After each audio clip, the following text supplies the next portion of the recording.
उत्तराखंड में मतदान का प्रतिशत बता रहा है कि यहाँ के नेताओं और पार्टियों से जनता का भरोसा धीरे धीरे उठता जा रहा है।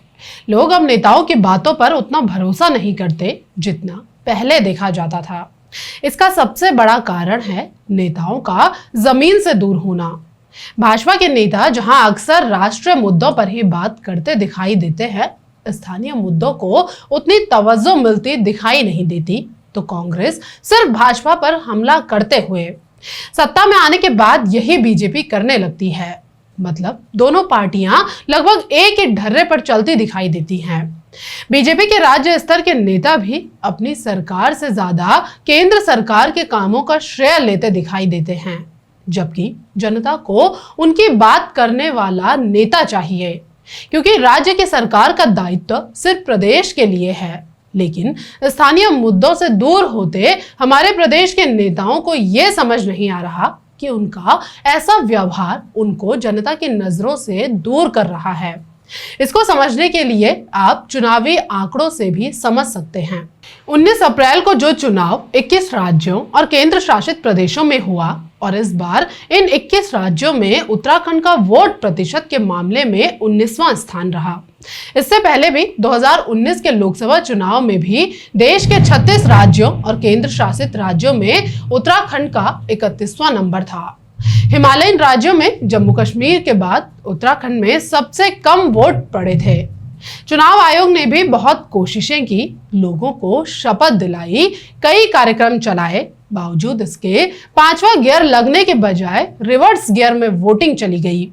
प्रदेश में 83 लाख से ज्यादा वोटर थे, लेकिन वोट सिर्फ 48 लाख लोगों ने दिया। मतलब 35 लाख लोग वोट देने ही नहीं आए। 70 विधानसभाओं में पहाड़ की 18 विधानसभाएं तो ऐसी रही जहां आधे से अधिक लोगों ने वोट डालना उचित ही नहीं समझा। ये आंकड़े खुद लोगों की राजनेताओं से बेरुखी को बयां कर रहे हैं। इस प्रदेश के कुछ ज्वलंत मुद्दे हैं जिनसे राजनेताओं ने दूरी बना ली। जमीनों की बंदरबांट इस प्रदेश में हमेशा होती आई है। इसके लिए प्रदेश की जनता सशक्त भू कानून की मांग कर रही है, लेकिन यहाँ के राजनेताओं ने इस बात को सुनना उचित नहीं समझा। इसका सबसे बड़ा कारण दिल्ली से उत्तराखंड के लिए फैसले लेना है। बिना दिल्ली की अनुमति के यहाँ कोई भी सरकार आज तक कोई फैसला नहीं ले पाई, जबकि पड़ोसी राज्य हिमाचल ऐसा भू कानून कब का लागू कर चुका है। इसके लिए वहां के नेताओं ने प्रतिबद्धता दिखाई, जबकि उत्तराखंड के नेता हमेशा ही विजन विहीन नजर आए। हमारे पड़ोसी पर्वतीय राज्य हिमाचल प्रदेश के एक आम हिमालयी के चेहरे में जहां आत्मविश्वास और संपन्नता झलकती है, वहीं उसकी तुलना में एक आम उत्तराखंडी के हाव भाव में उदासी, लाचारी और हताशा ही नजर आती है। हकीकत तो यह है कि उत्तराखंड अपने 24 साल के सफर में कहीं से भी हिमाचल की राह पर चलता नजर नहीं आया, जबकि दोनों राज्यों में बहुत सारी समानताएं हैं। सबसे बड़ी समानता तो यह है कि दोनों का भूगोल ज्यादातर पर्वतीय है। हिमाचल का क्षेत्रफल जहां 55,673 वर्ग किलोमीटर है, तो उत्तराखंड का थोड़ा सा ही कम 53,483 वर्ग किलोमीटर है। फिर भी विकास की दौड़ में हम हिमाचल के कहीं भी पास नहीं फटकते हैं। इन्हीं सब आंकड़ों को दिमाग में समेटकर जब एक आम उत्तराखंड वासी हिमाचल के शिमला, किन्नौर और सिरमौर जिलों की यात्रा करता है, तो वहां के दूरस्थ गांव में रहने वाले लोगों के चेहरे पर जैसे एक संपन्नता दिखाई देती है। उसकी तुलना में वह अपने प्रदेश के लोगों के चेहरे को उदास, फीका और लाचार ही पाता है। इसका सबसे बड़ा कारण यहाँ की राजनीति और राजनेता ही जिम्मेदार हैं। अन्य राज्यों की भांति यहाँ पॉलिसी बनाई जाती है, जबकि इस राज्य की भौगोलिक संरचना अन्य राज्यों से अलग है। योजना बनाने वाले अधिकतर अधिकारी भी उत्तराखंड के बाहर के हैं। ऐसे में यहाँ की बसावट और बनावट को ध्यान दिए बिना अन्य राज्यों की तरह यहाँ के लिए भी पॉलिसी बना दी जाती है, जिससे यहाँ विकास से ज्यादा नुकसान देखने को मिलता है। किन्नौर और सिरमौर जिले का हर गांव अपने आप में एक मॉडल विलेज नजर आता है। हिमाचली की जेब में पैसा है तो उनके चेहरे पर नूर और आत्मविश्वास झलकता है, लेकिन एक आम उत्तराखंड वासी दुर्भाग्य से अब भी अपनी जिंदगी को किसी तरह धकेलता हुआ, इधर उधर ताकता हुआ सरकार, सिस्टम और नेताओं के किसी जुगाड़ पर ही निर्भर नजर आता है। आप एक उदाहरण के तौर पर देखें तो हिमाचल प्रदेश का गठन 25 जनवरी 1971 को हुआ। इस तारीख से पहले हिमाचल का आम युवा रोजगार के लिए पंजाब, दिल्ली और हरियाणा के मैदानी शहरों में जाता था, फिर फैक्ट्रियों में काम करता था तो कभी होटलों में। लेकिन जब एक पर्वतीय राज्य हिमाचल का गठन हुआ तो सौभाग्य से उनके पहले मुख्यमंत्री एक विजन वाले नेता निकले। उनके पहले ही मुख्यमंत्री श्री यशवंत सिंह परमार अपने राज्य के भूगोल की तरह विशुद्ध पर्वतीय अवधारणा वाले निकले। परमार ने हिमाचल गठन के बाद शिमला के ऐतिहासिक रिज मैदान पर दिए अपने पहले ही भाषण में ऐलान कर दिया था कि अब हिमाचल में दिल्ली, पंजाब की कोठियों में बर्तन धोने वाला युवा पैदा नहीं होगा। इसकी जगह हिमाचल में अब सेब पैदा होगा। हिमाचल से कुछ बाहर जाएगा तो सिर्फ यहाँ का सेब जाएगा। इसके बाद वाईएस परमार ने इस पर बहुत काम किया और आज इसका नतीजा आप देख सकते हैं कि किस तरह हिमाचल का सेब अब न केवल भारत में बल्कि विदेशी सेबों को भी टक्कर दे रहा है। उसके बाद वहां भू कानून भी लागू किया गया, पर उत्तराखंड का दुर्भाग्य है कि यहां आज तक कोई विजन वाला नेता नहीं दिखाई दिया।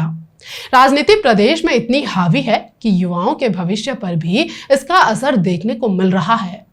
जमीनी समस्याओं से दूर होते हमारे नेता अब लोगों के मन से भी उतरने लग गए हैं। ये बात अब कई नेताओं के समझ में आना शुरू हो गया है, इसलिए अब कई नेताओं ने अपनी नई राह चुन ली है। ऐसे में कई नेता उभर रहे हैं जो इस बात को समझने लगे हैं कि अगर कुछ समय ऐसा ही और चलता रहा तो वो दिन भी दूर नहीं जब इनके पीछे कुछ पार्टी कार्यकर्ताओं और कुछ मतलब से जुड़े लोगों के अलावा कोई खड़ा नहीं दिखाई देगा। जिसको ये बात समझ आ गई है वो अब अपनी राजनीति करने के तरीके में बदलाव करने लग गए हैं। कुछ नए युवा भी उभर कर सामने आए हैं जो स्थानीय मुद्दों पर और आम जन से जुड़ी समस्याओं पर फोकस कर रहे हैं। अभी हाल ही मॉनसून की बारिश के बाद उत्तराखंड के टिहरी, केदारनाथ से लेकर पौड़ी में भारी नुकसान हुआ। केदारनाथ में बड़ी त्रासदी देखने को मिली। इसी बीच कांग्रेस की यात्रा चल रही थी, लेकिन गणेश गोदियाल ने जिस तरह पार्टी की यात्रा स्थगित करने से पहले ही खुद को यात्रा से अलग किया और आपदाग्रस्त क्षेत्रों में लगातार भ्रमण किया, आपदा प्रभावितों से मिले, उनका हाल चाल जाना, साथ ही उनकी समस्याओं को सोशल मीडिया और अन्य माध्यमों से सरकार के सामने लाने का काम किया, ऐसे मार्गों से भी वो आपदा प्रभावितों तक पहुंचे जहां शायद कोई नेता जाने की हिम्मत न कर पाए। सरकार और प्रशासन से पहले उनका पहुंचना बताता है कि गणेश गोदियाल समझ चुके हैं कि राजनीति में एक बड़ा नेता होने के साथ जनप्रिय बनना भी जरूरी है, इसलिए वो स्थानीय समस्याओं पर खूब मुखर नजर आते हैं। ऐसे ही एक नए दमदार चेहरे के रूप में पहचान बनाने वाले बॉबी परमार, जो युवाओं की आवाज बन चुके हैं, अब सक्रिय राजनीति में आने के बाद जन समस्याओं से लगातार रूबरू हो रहे हैं। उस हर मुद्दे पर वो अपनी आवाज बुलंद कर रहे हैं जो सीधे सीधे इस प्रदेश के लोगों को प्रभावित करते हैं। बॉबी जिस तरह से हर उस आवाज के साथ दिखाई दे रहे हैं जो अन्याय के खिलाफ उठती है, इसका मतलब ये हुआ कि बॉबी राजनीति में शुरुआती कदम रखने के साथ ही समझ गए हैं कि अगर इस प्रदेश के लोगों के दिलों में जगह बनानी है तो जमीनी मुद्दों पर बात करना जरूरी है। सिर्फ अन्य राजनेताओं की तरह देहरादून या दिल्ली में बैठकर पहाड़ की समस्याओं को दूर करने का वादा करके चुनाव जीतना संभव आज के समय में तो बिल्कुल नहीं है, क्योंकि जनता सब जानती है। कुल मिलाकर सवाल यह है कि गोदियाल और बॉबी परमार तो समझ गए हैं, इसलिए उन्होंने रास्ता भी चुन लिया है, लेकिन इस प्रदेश के अन्य नेता इसको कब समझेंगे। फिलहाल इस वीडियो में बस इतना ही। नमस्कार।